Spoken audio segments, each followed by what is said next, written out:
Está ya aquí en nuestro estudio José Ugaz Sánchez Moreno. Él, como ustedes saben, ha sido procurador anticorrupción en los casos vinculados a Fujimori y Montesinos. Tremendo encargo, por supuesto, después de la caída del régimen Fujimori, o a puerta de la caída o en la parte final del gobierno de Fujimori y Montesinos, que, digamos, tenía un tremendo encargo, que creo yo cumplió con holgura, hizo de manera satisfactoria, y llevó, entre otras cosas, a que se pudiera constituir, para responder los niveles de corrupción que se habían ya evidenciado en esa época, un sistema de lucha anticorrupción que dio inicialmente muy buenos resultados, y con el transcurrir de los años, ya en democracia, lamentablemente fue bajándose o quitándose el pie al acelerador, porque los propios presidentes o líderes o dirigentes de esa época, o sea, ya en democracia, empezaron a sentir pisadas muy cerca en materia de corrupción y se desentendieron un poco. Pero la Procuraduría cumplió en ese primer momento una labor realmente importante, y José Ugaz estuvo a la cabeza de todo ello. Después, digamos, ha desarrollado su vida profesional como abogado o profesor universitario, y también en los últimos años, hasta hace no mucho, ha sido presidente de Transparencia Internacional, lo que ha sido muy importante, no solo para él en términos personales, sino para el país, de una representación tan importante. Ahora sí, en estos temas, y ha venido porque ayer él expresó su preocupación por lo que está pasando en el Ministerio Público, o en el marco de la posibilidad de que ya los colaboradores eficaces o quienes aspiran a hacerlo no quieran dar más información, porque hay ahí no ha habido un entendimiento con el Ministerio Público. Doctor José Ugaz, qué gusto saludarlo, muy buenos días. Buenos días, gracias por ¿cómo venir está? A conversar con nosotros. Y gracias por venir. Bueno, a ver, vamos a tratar de ubicar debidamente dónde está el problema o el riesgo de que esté pasando lo que por estos días se ha dicho que está pasando. A ver, aunque hay versiones ahí todavía un poco diferentes, ¿no? Porque las versiones periodísticas llevaban a concluir muy rápidamente de que hay por lo menos un interés o un desinterés del Ministerio Público porque la colaboración eficaz avance, habida cuenta han tomado medidas y decisiones que rompen los acuerdos previos. No es cierto que una colaboración eficaz es: yo doy información y tú más beneficios, eso es razonable. Hay insatisfacción en los abogados de los imputados, que dicen que el Ministerio Público no está cumpliendo eso y ha dicho que no van a dar más información. Ese era el problema. El Ministerio Público dice: no están así, son malos entendidos, pero creo que expresan un problema. ¿Dónde ubicamos la discusión? ¿Cuál es el riesgo ahí? Bueno, en primer lugar hay que entender que el proceso de colaboración eficaz es una negociación, y como toda negociación está sujeta a tensiones, marchas y contramarchas, porque uno propone, el otro contrapone y viene un proceso de discusión. Y además, en el caso de la colaboración eficaz penal, de acuerdo a la ley peruana, tiene que haber una corroboración de lo dicho por el colaborador. Es decir, no basta que yo vaya y diga, como ocurrió en la época del terrorismo, esa persona ha cometido un delito, sino que la Fiscalía tiene la obligación de confirmar esa información para que no ocurran los problemas. Y un juez validarlo, ¿no? Y el juez al final, una vez que se firme el acuerdo y se presenta al juez, el juez lo tiene que aprobar. Hace ya un buen tiempo que venimos padeciendo de una serie de problemas al interior del sistema peruano. Digamos, acá hay dos partes: Brasil, que está representada por los procesados en el Brasil, Marcelo Odebrecht, Barata, Silva, etcétera, y también los fiscales brasileros, que tienen la obligación de cuidar el acuerdo que ellos han llegado con sus connacionales, con los brasileros en su país. Pero por delitos que cometieron en Brasil. Por delitos que cometieron en Brasil, efectivamente. Ese es el límite territorial, digamos. Y ellos han venido entregando información y poniendo a disposición de la justicia peruana a sus colaboradores para ver si es que también la justicia peruana quería firmar convenios con ellos, y ahí es que empieza la relación con Barata, que es el más importante en este momento. De acuerdo, pero ahí quisiera, para que los oyentes tengan clara la figura. Es decir, la información sobre los casos que pudieron haberse producido en el Perú salen en el marco de las delaciones que ellos hacen en Brasil. ¿Y cómo se traslada esa información que va saliendo sobre lo que pasa en el Perú al Ministerio Público? ¿El Ministerio Público cómo se entera? ¿Es porque la Procuraduría de Brasil le dice: oye, aquí hay información del Perú, te la paso? ¿O porque ya hay un entendimiento entre los dos ministerios públicos, por llamarlo de alguna manera, para que esta colaboración se dé? Es un proceso dinámico. Primero, efectivamente, las declaraciones en Brasil empieza a aparecer información sobre Perú, Venezuela, Panamá, República Dominicana, Argentina, etcétera, etcétera, etcétera. Los fiscales brasileros, encabezados por Deltan Dallagnol, que es el jefe del grupo de tarea, comunican a los países que está saliendo información, y los países, de acuerdo a su interés y su voluntad política, van y realizan las gestiones para poder obtener esa información. Bien. El Perú ha sido uno de los primeros y más avanzados. Yo soy de los que sostiene que el trabajo del Ministerio Público, con todos sus bemoles y sus defectos, en el contexto de la región, es uno de los más avanzados. Sí. Y han habido fiscales peruanos en Suiza y en Brasil desde hace más de un año haciendo las gestiones para obtener esa información. Parte del problema que yo veo, y lo que ha expresado Proética ayer en su comunicado, es que hay un desorden aquí, porque tenemos ya el problema entre los fiscales que ven lavado y los que ven corrupción, y eso genera una disfunción, pero además no hay un único coordinador. Esto requeriría que haya un fiscal de rango superior, que sea un único coordinador frente al Brasil, frente a la justicia brasilera, que vea de que esto fluya adecuadamente. Ahora, pero ¿por qué no se ha producido eso que termina siendo razonable? Porque los oyentes deben saber, aquí lo he comentado más de una oportunidad, que los fiscales, por ejemplo, que investigan eso son fiscales provinciales, ¿no es cierto? Así es. Y no tiene, cuando usted dice uno superior por encima, lo lógico sería que efectivamente así debería funcionar en cualquier estructura. Bueno, pero en nuestra época, pública, cuando hicimos la investigación Fujimori y Montesinos, se tomó la decisión de nombrar al doctor Víctor Cubas Villanueva, que era un fiscal superior, como el coordinador de los 4 fiscales provinciales que están a cargo de estas investigaciones. Ahora, pero eso era lo lógico y razonable. Ese es el tema que hay que tratar de dilucidar. ¿Cuánto de eso es ineficiencia de un sistema para afrontar una tarea tan compleja? ¿Y cuánto eso puede terminar siendo un asunto que va a terminar favoreciendo a los otros y ya no pasando, y pasando la negligencia en algunos casos, no digo que esté pasando, pero puede pasar ya la complicidad también, porque aquí existen ambas posibilidades. Ajá. Tú lo mencionabas más temprano, hoy mismo, que esto puede ser funcional para una serie de corruptos de intereses. Yo creo que en el caso del Ministerio Público lo que falta es orden, falta un poco de disciplina interior para ponerse de acuerdo. Aquí hay varios actores, no solamente está la Fiscalía, está la Procuraduría, que tiene una desinteligencia con el Ministerio Público desde el primer día, no se han estado conversando, decían que no podían fijar los montos, después salen con estos montos muy altos.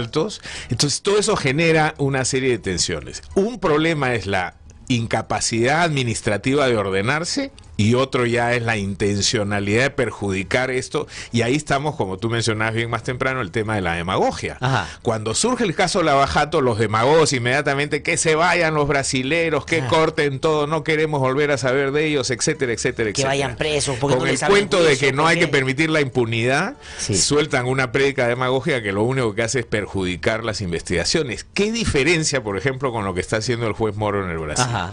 Sergio Moro ha tomado una decisión muy audaz de proteger a las empresas para proteger las inversiones y a los procesados, al punto que no pueden ser intervenidos por la OCE, pueden seguir contratando con el Estado, tienen capacidad de reorganizarse para poder terminar, digamos, estas obras, grandes obras de infraestructura. Ahora, pero eso resulta lógico, o sea, digamos, desde la perspectiva de si uno quiere hacer justicia y cobrar lo que se han robado. Yo dejo trabajar a la empresa para asegurar que me paguen lo que me han robado y consigo información a través de confesiones sinceras o a través de colaboraciones eficaces para identificar quiénes fueron los que propisaron esa corrupción. Es razonable, pero el asunto está en qué momento estamos ahora. Solo en un problema de deficiencia, falta de coordinación.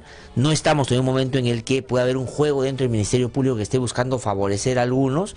¿Y cuál va a ser la consecuencia práctica de esto si es que ya no siguen colaborando los brasileños en este caso? Hay aquí una tensión evidente entre impunidad y desarrollo, ¿no es cierto? No podemos paralizar. Miren las consecuencias de haber paralizado el gasoducto del sur. El Perú está ahorita denunciado en el CIADI por $500 millones por uno de los consorciados, y además el año pasado hemos perdido $2.000 millones solamente en ese proyecto, que ha impedido que 150.000 peruanos salgan de la pobreza, con todos los problemas de ruptura de cadena de pagos. O sea, acá hay un tema sumamente delicado y hay que ser pragmático, tampoco obviamente generar espacios y lagunas de impunidad, pero hay que hilar fino para que esto pueda funcionar. Yo creo que en el lado del Ministerio Público, yo no soy partidario de las tesis conspirativas, creo que tiene que ver más con una falta de orden administrativo y decisión institucional para ordenar el trabajo de quienes están vinculados al caso Lava Jato. El Ministerio Público ha expresado frente a los titulares del día de ayer que no es cierto que se ha paralizado la colaboración, que Barata en ningún momento ha dejado de colaborar y que lo que están haciendo es manteniendo conversaciones para establecer algunos ajustes en la negociación. Habría que ver si es verdad lo que se ha informado ayer, por ejemplo, que un fiscal allanó un almacén diciendo que era un gran descubrimiento cuando la información fue enviada ahí de mutuo acuerdo con el Ministerio Público. Por ejemplo. Y el tema de la cifra que ha planteado la Procuraduría, que evidentemente Odebrecht se resiste porque es una cifra, según ellos, inmensa, que no pueden pagar y que los va a llevar a la quiebra. Ese tipo de decisiones tienen que tomarse y para ello se requiere, creo yo, un orden y una disciplina al interior del Ministerio Público que ponga un frente único. Por supuesto, cada fiscal tiene su criterio de conciencia y podrá elaborar sus casos de acuerdo a la evidencia que tenga, pero en materia administrativa el sistema tiene que funcionar. Ahora, pero ahí, digamos, usted y Proética se han pronunciado antes de que se genere o se elija al nuevo fiscal de la Nación una, no sé si preocupación, pero digamos un planteamiento claro en torno a que Pablo Sánchez debió por lo menos quedarse un tiempo más para garantizar que estas cosas se hicieran. Eso no pasó, que es lo que hubiera pensado debía pasar también. No pasó. ¿Qué expectativas hay con el nuevo fiscal de la Nación en torno a este tema? Ya no solo por los cuestionamientos que hay en términos personales, sino por lo concreto y práctico que tiene que ser su accionar ahora que tiene este problema, lo tiene que resolver, o sea, algo tiene que hacer. Nosotros no hemos hablado todavía con el doctor Chávarri, seguramente tendremos una reunión pronto. Él ya ha expresado que efectivamente se requiere hacer algunos ajustes del sistema y creo que esto evidencia que efectivamente se requiere un poco más de orden ahí, pero es un reto para el Ministerio Público que tiene que enfrentar en el cortísimo plazo. Hay aprobada la decisión de la Junta de Fiscales de crear una Fiscalía Suprema Anticorrupción. Sí. No sería una mala idea que ahora que el doctor Pablo Sánchez deja la Fiscalía de la Nación, como es el fiscal más enterado de este tema por la gestión que ha tenido en los últimos años, asuma esa Fiscalía Suprema Anticorrupción. Y por su trayectoria, porque él fue fiscal anticorrupción durante mucho tiempo. Y entonces que le corresponda a él ordenar el sistema nuevamente para que no se presenten estos desencuentros. Ahora, pero el problema está en que cuando pasan estos cambios y entra un nuevo fiscal de la Nación en un contexto además con estas características, cuando se anuncian cambios, lo que debería generar es expectativa en torno a que eso van a ser para bien. Pero a gente como yo en particular, a veces los cambios nos parece que pueden más bien ir en el sentido contrario.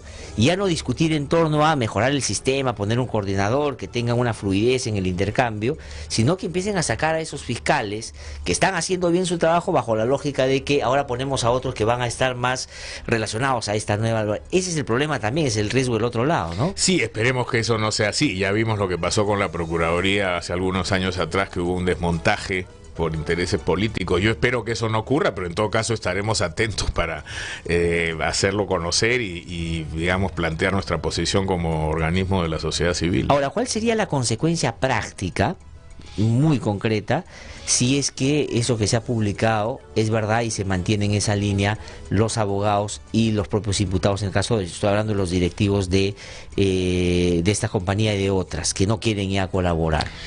Como lo ha señalado ayer Proética en su comunicado, aunque la Fiscalía niega esa situación, y ojalá sea así, yo quiero creerle a la Fiscalía en ese sentido, pero si fuera más bien cierto lo que dicen los medios, lo que han dicho los medios ayer, las consecuencias son gravísimas. Primero, toda la prueba actuada que ha venido de Brasil se invalida y no puede ser utilizada por la justicia peruana. Todo lo que viene de Brasil. O sea, no solo es lo que no podríamos conocer de lo que iban a decir, sino lo que dijeron ya no se puede usar. No se puede usar, eso es parte evidentemente de un proceso de colaboración. ¿Por qué? Porque es un como paquete completo, digamos, no se puede sacar un poco. Sí, porque además sería muy fácil para un fiscal decirle, oiga, venga usted a colaborar, yo le voy a dar a usted tal, y a mitad del camino, una vez que tiene la prueba, patea la colaboración y se queda con la evidencia y lo revienta al otro. Entonces esa regla está establecida y la ley peruana la tiene expresamente establecida en un artículo de la ley de colaboración. Si se cae el acuerdo de colaboración, nada de lo obtenido en el contexto de la colaboración se puede usar. La Fiscalía sostiene, y seguramente tiene verdad en eso, que no solamente sus investigaciones se sustentan en lo que han recibido de Brasil, que ya han avanzado con otras pruebas independientes, autónomas y propias, pero es evidente para todos los que hemos estado siguiendo el caso Lava Jato que la matriz probatoria es lo que se ha obtenido de Brasil. Entonces eso sería sumamente grave. Es más, digamos, yo matizaría significativamente esa afirmación de que hay como investigaciones propias por fuera de lo que viene de Brasil. Yo creo que ellos han planteado la teoría de sus casos en base a lo que han traído de Brasil. No han tenido posibilidad de conseguir otro lado. Así es. Por Y eso además es que es hay toda una información que está en versión informática, que estaba en proceso de traslado hacia el Perú y que en este caso se detiene porque esto, tal como lo ha informado la prensa el día de ayer, los fiscales brasileños tienen que respetar sus acuerdos con sus delatores y por lo tanto ellos no pueden seguir contribuyendo con el Perú si afectan a las personas a las que ellos tienen allá sujetos a colaboración. Y cuando usted dice que no se puede usar nada de lo que venía de Brasil, todas estas investigaciones que se han abierto, entre otras a exfuncionarios, a líderes de partidos políticos que están sindicados de haber recibido dinero ilegal para sus campañas, por ejemplo, RBC, no tendrían ya elementos sustantivos para mantenerse investigados en la mayoría de los casos, en donde hay solo la declaración de ellos sobre lo Bueno, que ayer frente a los titulares de los medios estoy seguro que más de una botella de champán se ha descorchado, porque los corruptos deben estar celebrando esa posibilidad. Claro. Tranquiliza saber que oficialmente el Ministerio Público dice que eso no es así y ojalá que en los próximos días se confirme esa versión oficial, ¿no? Sí. Ahora, ¿qué otros ajustes significativos hay que hacer para que la lucha contra la corrupción en un momento como este, que se presenta como una oportunidad importante, se deben hacer? Porque en el Poder Judicial también han habido movidas. Otro día conversaba con el presidente del Poder Judicial aquí y él dijo que hacia fin de año debería estar conformado todo el nuevo sistema anticorrupción desde el Poder Judicial, lo que implica la fusión de la Sala Penal Nacional con este nuevo sistema en lo que va a ser una especie de Corte Superior Anticorrupción con cobertura nacional, con integrantes que van a venir de un sistema de selección que va a ser el Consejo de la Magistratura para ese sistema. Inclusive los que están hoy van a tener que pasar por concurso, y dice que es a diciembre. ¿Eso es bueno o no es tan bueno en el marco de lo que ya estamos viendo en el Consejo de la Magistratura y también en el Poder Judicial? Lamentablemente este caso nos ha sorprendido sin haber adoptado las medidas que debimos haber adoptado hace tiempo. Después del caso Fujimori y Montesinos había una serie de lecciones sobre cómo administrar casos complejos de corrupción. Esta bicefalía que tenía el Poder Judicial y que mantiene hasta el día de hoy entre la Sala Penal Nacional y el sistema anticorrupción ha generado una serie de disfunciones. Hemos visto las peleas entre los magistrados, etcétera. Por otro lado, este desorden en las fiscalías en las que se parten los casos en función a determinados delitos no tiene mucha lógica. Tendría que haber una revisión integral para poder enfrentar estos casos adecuadamente. Eso en el frente interno me parece que es indispensable y ojalá en el corto plazo se ponga orden tanto a nivel judicial como a nivel del Ministerio Público. Un tema más de fondo, y esto lo he escuchado de un observador que trajimos para que colabore con la Fiscalía, en términos de estrategia y de instrumentos de investigación y análisis de redes, es el perfil de los equipos que están trabajando en esto. Esta persona que viene del extranjero dice, me sorprende que no hayan analistas, por ejemplo, en los equipos de investigación. Son puros penalistas. Sí, pues. Y los penalistas tenemos serias limitaciones, sabemos de la ley penal y por ahí habrá uno más avispado que otro que tiene capacidad de visión estratégica, pero se necesita gente que pueda hacer análisis de información, de redes, informáticos, y no estamos preparados para eso. Sí. Si uno mira, digamos, ya el ejemplo de los programas de televisión, ¿no? CSI, etcétera, donde usted tiene especialistas en una serie de campos, acá creemos que llenándonos de penalistas o incluso gente que solo tiene estudios de derecho, tenemos un equipo a la altura de esto. Aquí hay información muy compleja de corte financiera, todo el manejo informático, las estructuras complejas de empresas offshore, es decir, se requiere un perfil de investigación y una infraestructura con recursos económicos que permita tener los instrumentos, las herramientas, los sistemas. Ahora, y eso todo, no tenemos claro, hoy. sobre todo cuando estás enfrentando a, digamos, redes que se han organizado teniendo esos cuidados, ¿no es cierto? Por supuesto. De hecho, hoy día Caritas publica que según el ex fiscal federal suizo Stefan Lenz, que digamos revisó y tuvo que ver todos estos servidores que estaban en Suiza, donde está toda la información, ha dado cuenta de que hay por lo menos 23 nuevos casos de soborno de Odebrecht que no han sido declaradas en los acuerdos previos que tuvo con los países y con la justicia de Brasil inclusive, para poder obtener los beneficios que sus directivos han obtenido en los últimos tiempos. Pero ahí claramente lo que hay es la necesidad de gente que sepa mirar esas cosas, es decir, estos temas más técnicos. Pero yo insisto en la pregunta, en el Poder Judicial, ya, ¿qué cosa? Hay que unificar el sistema, estoy de acuerdo, pero el asunto está que lo que dice el presidente del Poder Judicial es que van a nombrar a todos sus miembros. Entonces la pregunta es, ¿este Consejo de la Magistratura va a proveer de los mejores y las mejores al sistema de justicia para que luchen contra la corrupción, que ya en diciembre van a tener que ver en serio los casos que hoy el Ministerio Público tiene? Mire, en ese punto yo tengo una posición clarísima e irreductible. El Consejo Nacional de Magistratura se tiene que ir en pleno. Las personas que están ahí no están calificadas, están bajo seria sospecha ellos mismos de estar involucrados en casos de corrupción. Hemos visto el complejo sistema de conflicto de intereses en los que hay consejeros que están amarrados con candidatos y ahora les toca a ellos evaluar esa situación. Ya hemos visto en el pasado al presidente de ese consejo con un negocio vinculado a la escogencia de jueces.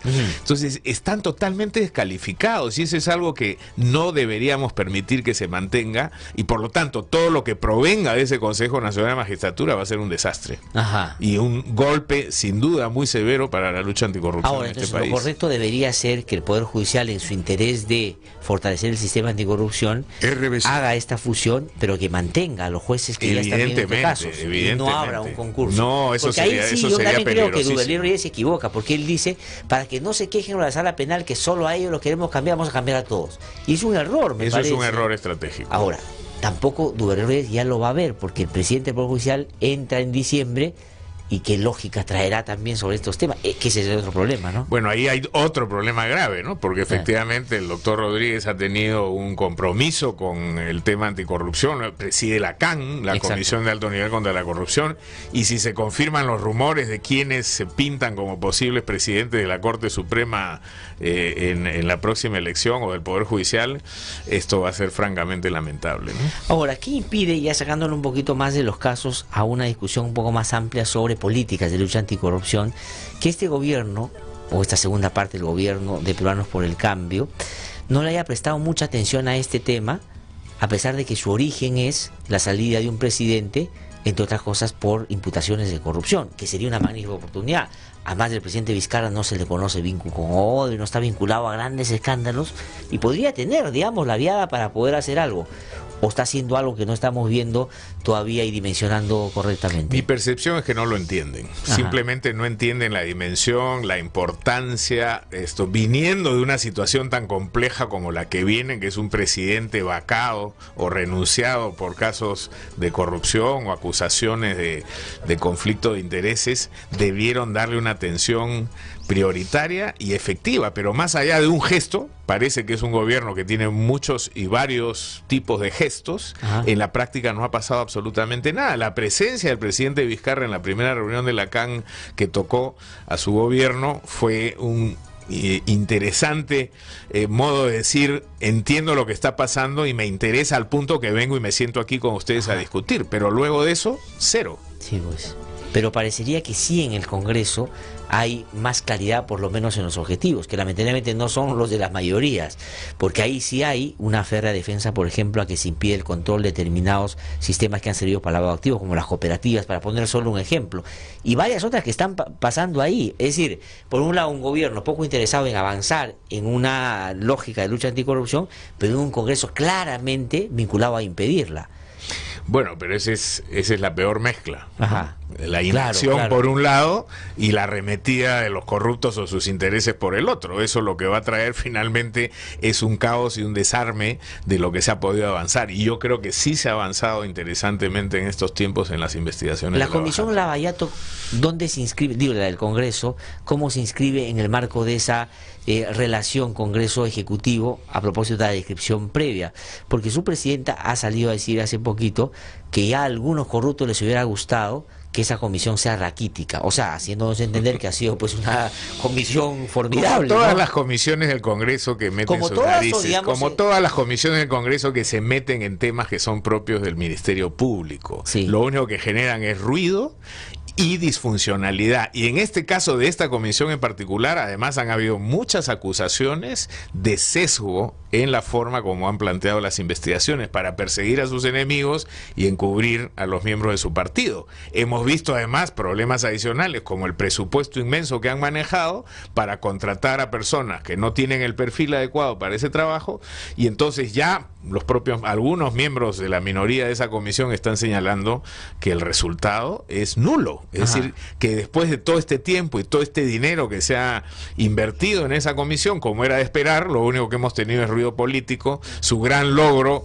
fue exhibir los contratos que Odebrecht le envió respecto de Kuczynski, pero eso no es producto de ninguna investigación, eso en realidad no es mérito de esa comisión. Ajá. Entonces yo creo que no tienen nada que exhibir, y confirma una vez más lo que venimos diciendo desde el año 2000, es que el Congreso debería dedicarse a los temas que le corresponden. Contaminar una investigación penal desde la perspectiva política es lo peor que puede ocurrir, porque entonces se pierde toda oportunidad de avanzar en una investigación técnica, profesional. Ahora, pero y tal vez seria, ese ¿no? sea parte del objetivo, porque así como yo creo que muchos que se llenan la boca de decir que luchan contra la corrupción, lo que quieren es generar acciones que entorpezcan la colaboración, por ejemplo, como lo que hemos conversado hace un rato, el Congreso también lo que se busca es contaminar todo para que justamente el ambiente sea de todos tan manchado de uno y otro lado.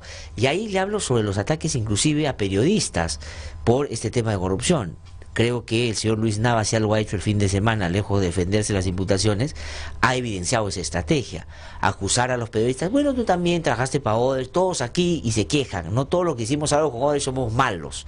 ¿Qué piensa de eso? ¿O cree que es, digamos... No, esa es la vieja estrategia, ahí no hay ninguna novedad, eso viene ocurriendo aquí desde la investigación con Fujimori también, cuando los corruptos plantean: aquí nadie tiene capacidad moral para investigarnos porque todos somos iguales, todos están contaminados, los periodistas, los procuradores, los fiscales, los jueces, entonces estamos en el reino del que nadie puede hacer nada.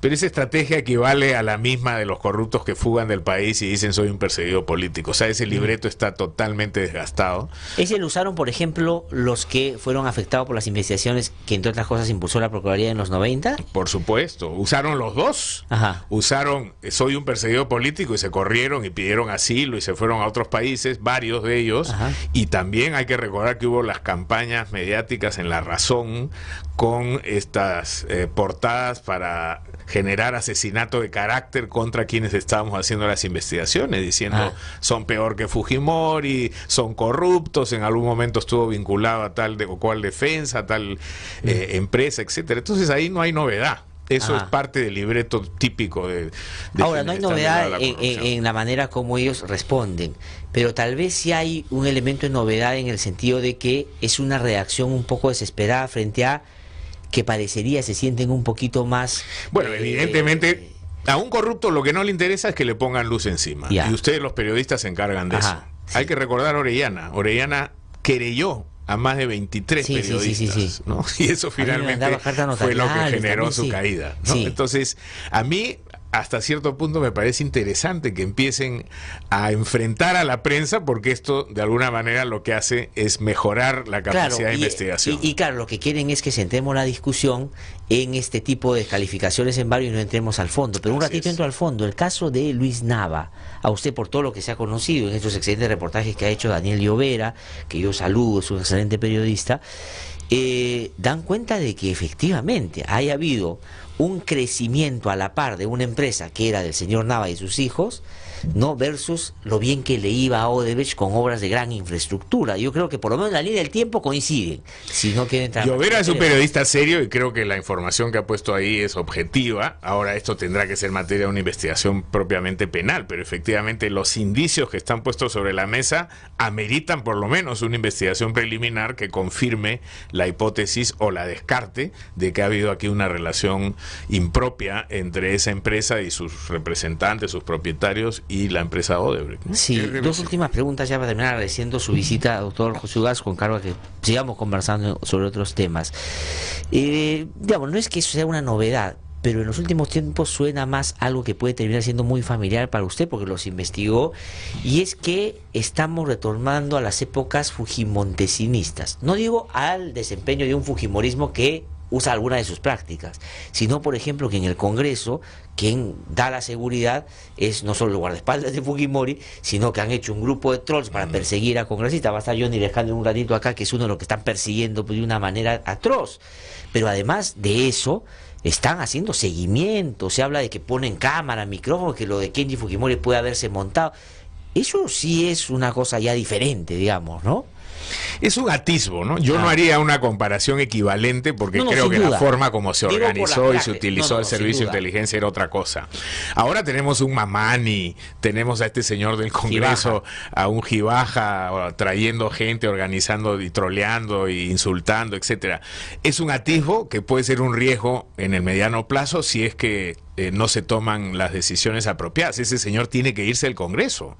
Evidentemente no está calificado y ha transgredido cualquier conducta propia de un funcionario del Estado, excediéndose en la persecución a personas de la oposición. Pero sin embargo hay un respaldo muy serio. Lamentablemente pues el partido mayoritario está cerrado, pero ahí están las consecuencias. Usted mismo ha presentado más temprano lo que piensa la gente del Congreso, ¿no? Pero 0,6%. 6%, eso no tiene precedentes. No, eso es terrible, pero es terrible para el Congreso, es terrible para todo, porque el Congreso tan mal calificado no es un problema solo para ellos, sino en general para el propio sistema democrático. Pero decía, regresa como el fujimontesismo también, porque empiezo a ver protagónicos, a personajes que más bien hasta ahora creo yo deben algunas explicaciones. Por ejemplo, hay fuente principal de algunos medios ahora como Laura Bozzo, como López Meneses, que salen como Medelius sentado en Palacio de Gobierno. Entonces digo, déjà vu, ¿qué está pasando? O sea, por eso creo que si el gobierno no se avispa y pone interés en el asunto, puede terminar siendo perforado nuevamente y todavía quedan 3 años de gobierno. Entonces el riesgo es un riesgo alto. Y este es un tema que debería estar en el tope de la agenda del presidente y de su Consejo de Ministros. José Ugaz escribió un libro, Caiga quien caiga, ¿no es cierto?, que cuenta un poco todas las historias, digamos, de su experiencia además en torno a lo que fue la lucha contra el fujimontesinismo desde la experiencia que le tocó en la Procuraduría. Y va a ser una película que va a salir ahora en agosto. ¿Cuándo sale la película? Sí, hay una película que se estrena el 23 de agosto, el director es Eduardo Guillot, ha hecho un magnífico trabajo, así que tendremos la oportunidad de recordar en audio y video lo que ocurrió en la época de Fujimori y Montesinos. Es una crónica sobre las investigaciones que reconstruye la historia, ¿no? De acuerdo, invitaremos a los que hacen la película para que nos cuenten después los detalles cuando esté por estrenarse. Doctor José Ugaz, muchísimas gracias por haber estado con nosotros, muy amable.